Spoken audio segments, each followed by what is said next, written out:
Joint statement में जम्मू कश्मीर का जिक्र कर बीजिंग ने साफ संकेत दे दिया कि उसकी रणनीति आज भी वही है। इससे यह समझ आता है कि अब भारत के लिए टू फ्रंट की थ्योरी पुरानी हो चुकी है। यानी अब तक जो कहा जाता था ना कि भारत के सामने पाकिस्तान और चीन दो मोर्चों पर चुनौती है, वो बात पुरानी हो चुकी है। अब नई स्थिति यह है कि भारत का सामना एक ही फ्रंट पर है और ये फ्रंट पाकिस्तान की सीमा से लेकर चीन की सीमा तक खुला हुआ है, जो भारत की सुरक्षा के लिए यहाँ पे गंभीर खतरा है। यानी कि एक तरीके से सक्सकाम वैली और अक्साई चीन के बाद पीओके के क्षेत्र में अगर चाइना की एंट्री होती है तो एक बड़े स्तर पे आप देखा जाए तो यहाँ पर चीन की मौजूदगी होगी। भारत का रुख इस मामले में स्पष्ट है कि पूरा जम्मू कश्मीर, लद्दाख, इंक्लूडिंग शाक्सकम वैली और गिलगिट बाल्टिस्तान उनका है और वहां पर किसी भी इंफ्रास्ट्रक्चर का बनाना इंडिया की सॉवरेनिटी का सीधा वायलेशन है। भारत हमेशा से कश्मीर को अपना आंतरिक मामला बताता रहा है और ऐसे में चीन का ये बयान सीधे तौर पर भारत की संवेदनशीलता को छूता है। मामला सिर्फ कश्मीर तक ही नहीं रुका, भारत ने चीन पाकिस्तान इकोनॉमिक कॉरिडोर यानी कि CPEC पर भी आपत्ति जताई। इस हमले के दौरान अक्साई चीन पर चीन ने कब्जा कर लिया और यहीं पर भारत ने भी हमला किया, लड़ाई चली। लेकिन अक्साई चीन का जो हिस्सा है, जिसे हम भारत का हिस्सा बताते हैं, वो अवैध तरीके से चीन उस पर काबिज है। चीन पाकिस्तान को इसीलिए अपने साथ रखना चाहता है क्योंकि वो दक्षिण एशिया में भारत को काउंटर बैलेंस करने के लिए पाकिस्तान को अहम मानता है। खासकर सीमा विवाद, इंडो पैसिफिक रणनीति, क्वाड और अमेरिका भारत नजदीकी के कारण चीन की चिंता उसे पाकिस्तान के करीब लाती है। चीन ने एक बार फिर वही दांव खेल दिया है जो भारत की सबसे बड़ी संवेदनशीलता को सीधे चुनौती देता है, जिसे भारत अपनी संप्रभुता पर सीधा प्रहार मानता है। पाकिस्तान के प्रधानमंत्री शहबाज शरीफ और सेना प्रमुख आसिम मुनीर की चीन यात्रा के बाद जारी संयुक्त बयान ज्वाइंट स्टेटमेंट में जम्मू कश्मीर का जिक्र कर बीजिंग ने साफ संकेत दे दिया कि उसकी रणनीति आज भी वही है, भारत पर दबाव बनाओ और पाकिस्तान को भरोसा दिलाओ।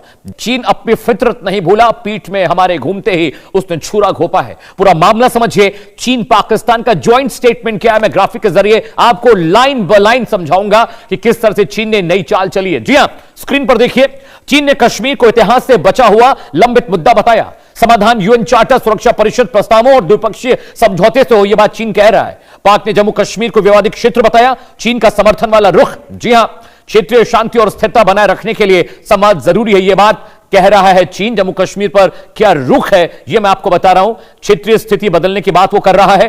पाकिस्तान ने जम्मू कश्मीर में मानवाधिकारों के मुद्दे को भी उठाया है और कहा है कि वहां मानवाधिकार के मुद्दे पर बात होनी चाहिए। संयुक्त बयान में भारत द्वारा अगस्त 2019 में किए गए संवैधानिक बदलावों का जिक्र किया गया है। चीन पाकिस्तान का भड़काऊ बयान क्या है वो आपको बता दिया। आपने तो समझ लिया कश्मीर का मुद्दा क्या है, महाराजा हरि सिंह का फैसला भी देख लिया, लेकिन ड्रैगन की बात भी करनी जरूरी है। जी हां, इस हमले के दौरान अक्साई चीन पर चीन ने कब्जा कर लिया और यहीं पर भारत ने भी हमला किया, लड़ाई चली। लेकिन अक्साई चीन का जो हिस्सा है, जिसे हम भारत का हिस्सा बताते हैं, वो अवैध तरीके से चीन उस पर काबिज है और वो चीन के हिस्से में चला गया। दर्शकों, मैं अगर शब्दशः आपको राष्ट्रपति शी जिनपिंग का बयान पढ़कर बताऊं तो उन्होंने यह कहा कि अंतर्राष्ट्रीय परिस्थितियां चाहे जैसी बदलें, चीन हमेशा पाकिस्तान के साथ रिश्तों को प्राथमिकता देगा। अब यह बयान बहुत लोगों को सामान्य लग सकता है, लेकिन भारत के लिहाज से इसके मायने गहरे हैं। इससे यह समझ आता है कि अब भारत के लिए टू फ्रंट की थ्योरी पुरानी हो चुकी है। यानी अब तक जो कहा जाता था ना कि भारत के सामने पाकिस्तान और चीन दो मोर्चों पर चुनौती है, वो बात पुरानी हो चुकी है। अब नई स्थिति यह है कि भारत का सामना एक ही फ्रंट पर है और यह फ्रंट पाकिस्तान की सीमा से लेकर चीन की सीमा तक खुला हुआ है। चीन पाकिस्तान को इसीलिए अपने साथ रखना चाहता है क्योंकि वो दक्षिण एशिया में भारत को काउंटर बैलेंस करने के लिए पाकिस्तान को अहम मानता है। खासकर सीमा विवाद, इंडो पैसिफिक रणनीति, क्वाड और अमेरिका भारत नजदीकी के कारण चीन की चिंता उसे पाकिस्तान के करीब लाती है। दूसरा, चीन यह भी जानता है कि मलक्का स्ट्रेट पर अपनी निर्भरता को घटाएं और पाकिस्तान के जरिए अरब सागर तक अपनी सीधी पहुंच बनाए। इसके लिए उसने चाइना पाकिस्तान इकोनॉमिक कॉरिडोर बना रखा है और अब वो पाकिस्तान में इसका दूसरा भाग लॉन्च करना चाहता है। तीसरा, चीन यह भी चाहता है कि पाकिस्तान अपने देश में उसकी कंपनियों और नागरिकों को खास सुरक्षा दे। टू फ्रंट की थ्योरी पुरानी हो चुकी है और चीन और पाकिस्तान भारत के खिलाफ एक ही फ्रंट बन चुके हैं। ऐसा हमने इसलिए कहा था क्योंकि कल जब शहबाज शरीफ और चीनी राष्ट्रपति शी जिनपिंग की मुलाकात हो रही थी, तभी पहलगाम हमले में पाकिस्तान और चीन का एक नया कनेक्शन सामने आया। पाकिस्तान और चीन की यह मित्रता अटूट क्यों है और क्यों भारत के लिए ये दोनों देश अब एक ही फ्रंट माने जाएंगे?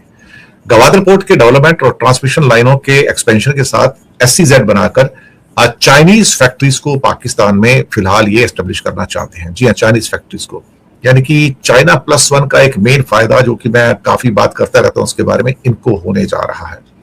भारत का रुख इस मामले में स्पष्ट है कि पूरा जम्मू कश्मीर, लद्दाख, इंक्लूडिंग शाक्सगम वैली और गिलगिट बाल्टिस्तान उनका है, और वहां पर किसी भी इंफ्रास्ट्रक्चर का बनाना इंडिया की सॉवरेनिटी का सीधा वायलेशन है। अब भारत ने कभी भी इस समझौते को रिकॉग्नाइज नहीं किया है। भारत का मानना है कि इस गलियारे का इस्तेमाल चाइना अपनी स्ट्रेटेजिक पकड़ को मजबूत करने के लिए और साथ में इंडियन ओशन और लद्दाख में भारत की घेराबंदी करने के लिए ये किया जाता है। भारत सरकार ने औपचारिक रूप से बीजिंग और इस्लामाबाद के समक्ष अपना विरोध जताया है। अब ये बात तो सही है कि विरोध तो जता दिया है, लेकिन मुसीबत यह है कि उनको मंजूरी तो मिल चुकी है। अब ये सीपैक 2.0 की बात यहां पर हो रही है और शहबाज शरीफ गए हुए थे, उनकी मुलाकात शी जिनपिंग से हुई है। बेल्ट एंड रोड इनिशिएटिव यानी कि BRI का जो एक मेन प्रोजेक्ट है उसका मेन हिस्सा है 1300 किलोमीटर लंबा जो काराकोरम हाईवे है, ये उसके अब आगे बढ़ाने की उसकी बात हो रही है। साथ में थाकोट और रायकोट जो हिस्सा है उसका, उसको रीअलाइनमेंट करने की बात भी हो रही है। साथ में गवादर पोर्ट का उसके आसपास काफी SEZ को डेवलप करने की बात भी हो रही है। तो ये अपने आप में चाइना के लिए इंपॉर्टेंट होगा कि वो अपनी फैक्ट्रियों को पाकिस्तान में SEZ के अंदर लगा पाएंगे और वहां पे खासतौर से टेक्सटाइल यूनिट्स हों या कई और यूनिट्स हों, वहां पर उसका उपयोग कर सकते हैं।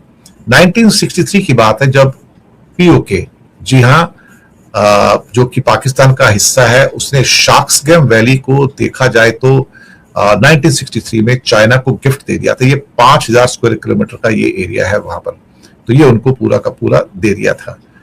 खैर, ये फिलहाल BRI का जो प्रोजेक्ट है पूरा का पूरा भारत के लिए एक बड़ी चिंता की बात है। मुझे लगता है कि भारत के लिए चिंता की बात इसलिए है कि ये भारत के पड़ोस में से होके जाता है और खासतौर से गिलगिट बाल्टिस्तान का एरिया 70-72 हजार स्क्वायर किलोमीटर का है, जबकि POK का दूसरा एरिया जो मुजफ्फराबाद वाला करीब 12-13 हजार स्क्वायर किलोमीटर का है।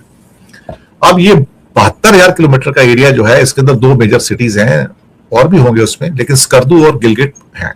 और ये एक तरह से इन दोनों सिटीज के लिए भी जो सीपैक 2.0 प्रोजेक्ट है, ये कनेक्टिंग पॉइंट है उनके लिए, और ये एरिया भी उसकी वजह से डेवलप हो सकते हैं क्योंकि हाईवे अपने आप में काराकोरम जो रेंजेस हैं उसके अंदर से होके जाते हैं और बहुत अपने आप में एक मॉडर्न टेक्नोलॉजी का इस्तेमाल करके हाईवे बनाया गया है। चीन इसको लेकर के देखा जाए तो एक बयान यहां पे जारी करता है जिसके कारण यह विवाद का विषय बनता है। शहबाज शरीफ जाते हैं चाइना की यात्रा पर। उस यात्रा के दौरान यहां पर चीन और पाकिस्तान ने एक संयुक्त बयान यहां पे जारी किया प्रेस कॉन्फ्रेंस के माध्यम से, और उन्होंने कहा कि जम्मू कश्मीर का जो उल्लेख है, जो यहां पर की एक संप्रभुता यहां पे अंतरराष्ट्रीयकृत मुद्दा है और इसका संयुक्त राष्ट्र के माध्यम से यहां पर इसका विवाद को सुलझाना चाहिए। यहीं से आपको विवाद बनता है क्योंकि भारत देखा जाए तो यहां पर इस मुद्दे पर उसका रुख स्पष्ट है कि जम्मू कश्मीर, POK, लद्दाख, अक्साई चीन, यह सारा एरिया जो है वो भारत का है। चीन एग्जैक्टली कहता क्या है? तो सबसे पहले तो उन्होंने यह कहा कि जम्मू कश्मीर का जो मुद्दा है वो इतिहास का विषय है। दूसरा उन्होंने लाइन इसमें यह जोड़ी है कि यहां पे संयुक्त राष्ट्र चार्टर के माध्यम से इसका समाधान किया जाना चाहिए, UNSC के प्रस्तावों और द्विपक्षीय समझौतों के अनुसार शांतिपूर्ण तरीके से इसको हल किया जाना चाहिए। यह भारत यहां पे अस्वीकार क्यों कहता है? क्योंकि भारत हमेशा कहता है कि यह क्षेत्र हमारा है और इसका अंतरराष्ट्रीयकरण यहां पे UNSC जैसे यहां पे संस्थाएं इसमें ना ही दखल दें तो अच्छा है। यह भारत का क्षेत्र है, जो विवाद का विषय है ही नहीं। यहां पर POK ने कब्जा कर रखा है, चाइना और पाकिस्तान ने कब्जा कर रखा है, उन्हें यह क्षेत्र खाली करना है और यह भारत को यहां पर सौंपना है। तो यहां पर इसके अंतरराष्ट्रीयकरण की बात ही नहीं है। लेकिन चाइना लगातार यहां पर इस क्षेत्र पर अपनी उपस्थिति को मजबूत क्यों कर रहा है, प्लान क्या कर रहा है और यहां पर किस तरीके से POK में एंट्री करना चाहता है, यह समझिएगा इस मैप के माध्यम से। देखा जाए तो हाल ही में चाइना के द्वारा क्या किया गया है, CPEC एक प्रोजेक्ट लॉन्च किया गया। CPEC का मतलब है कि चाइना पाकिस्तान इकोनॉमिक कॉरिडोर। यह कहां से गुजरता है? तो यहां पे आप देखें कास्कर है जो कि चाइना में पड़ता है, और यहां से शुरू होकर के आप देखें तो ये पूरा जो प्रोजेक्ट है ये भारत की बॉर्डर से होते हुए यहां पर आपको देखा जाए तो ग्वादर बंदरगाह तक जाता है। ये प्रोजेक्ट बेसिकली चाइना और पाकिस्तान के मध्य यहां पर है, लेकिन यह भारत के POK से होकर के गुजरता है, जिस कारण से यहां पर भारत की संप्रभुता के लिए सबसे बड़ी चुनौती है कि आप दो देशों का प्रोजेक्ट है, अगर आप इसे लेकर भी जाना चाहते हैं, अगर बनाना भी था तो आप पाकिस्तान के एरिया से इसे लेकर के जाएं, भारत के क्षेत्र से आप इसे लेकर के नहीं जा सकते हैं।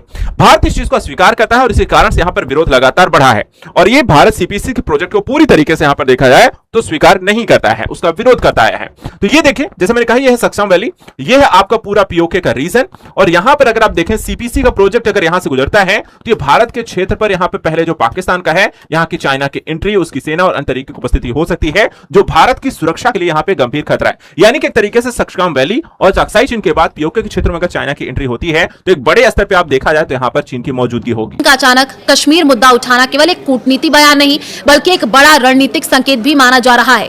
संयुक्त बयान में चीन ने कहा कि जम्मू कश्मीर विवाद इतिहास से जुड़ा हुआ मुद्दा है और इसे संयुक्त राष्ट्र चार्टर, सुरक्षा परिषद के प्रस्तावों और द्विपक्षीय समझौतों के आधार पर शांतिपूर्ण तरीके से हल किया जाना चाहिए। भारत हमेशा से कश्मीर को अपना आंतरिक मामला बताता रहा है और ऐसे में चीन का ये बयान सीधे तौर पर भारत की संवेदनशीलता को छूता है।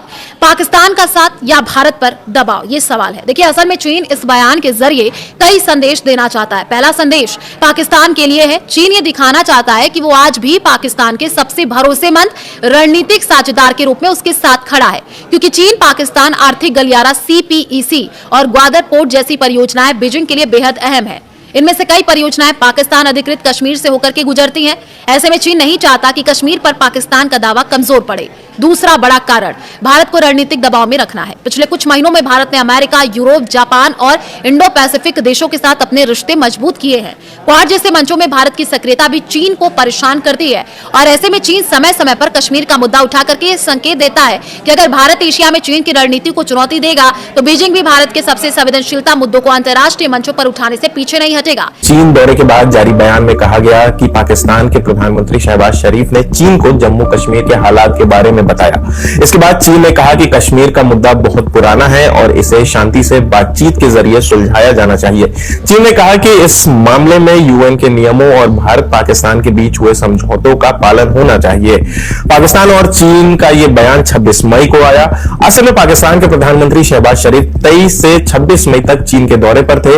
इस दौरान शहबाज शरीफ की मुलाकात चीन के राष्ट्रपति शी जिनपिंग और प्रधानमंत्री ली चियांग से हुई। दोनों देशों ने कहा कि उन्होंने चीन पाकिस्तान की हर मौसम में साथ निभाने वाली रणनीतिक साझेदारी को और मजबूत करने पर सहमति बनाई है। शहबाज शरीफ ने दोनों देशों के बीच राजनयिक रिश्तों के 75 साल पूरे होने के कार्यक्रम में भी हिस्सा लिया। बयान में कहा गया कि पाकिस्तान ने चीन को जम्मू कश्मीर के हालात के बारे में जानकारी दी। इसके बाद चीन ने कहा कि कश्मीर मुद्दे को UN चार्टर के मुताबिक सुलझाया जाना चाहिए।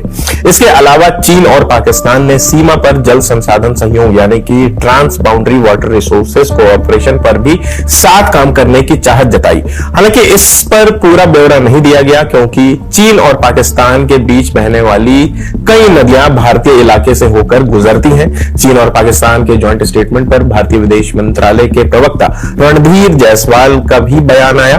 उन्होंने कहा कि भारत जम्मू कश्मीर को लेकर चीन और पाकिस्तान के संयुक्त बयान में की गई बेवजह टिप्पणियों की पूरी तरह उसे खारिज करता है। जम्मू कश्मीर और लद्दाख भारत के अभिन्न और अटूट हिस्से थे, हैं और हमेशा रहेंगे। भारत ने यह भी कहा कि कश्मीर पर उनका रुख हमेशा से साफ रहा है और दुनिया जानती है कि ऐसे में किसी दूसरे देश का इस मामले पर कमेंट करना ठीक नहीं है।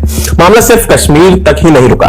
भारत ने चीन पाकिस्तान इकोनॉमिक कॉरिडोर यानी कि CPEC पर भी आपत्ति जताई। विदेश मंत्रालय ने कहा कि CPEC के कुछ प्रोजेक्ट भारत की उस जमीन पर बनाए जा रहे हैं जिस पर पाकिस्तान ने गैर कानूनी कब्जा कर रखा है। उन्होंने कहा कि भारत ऐसे किसी भी कदम का विरोध करता है जो पाकिस्तान के कब्जे को वैध दिखाने की कोशिश करे।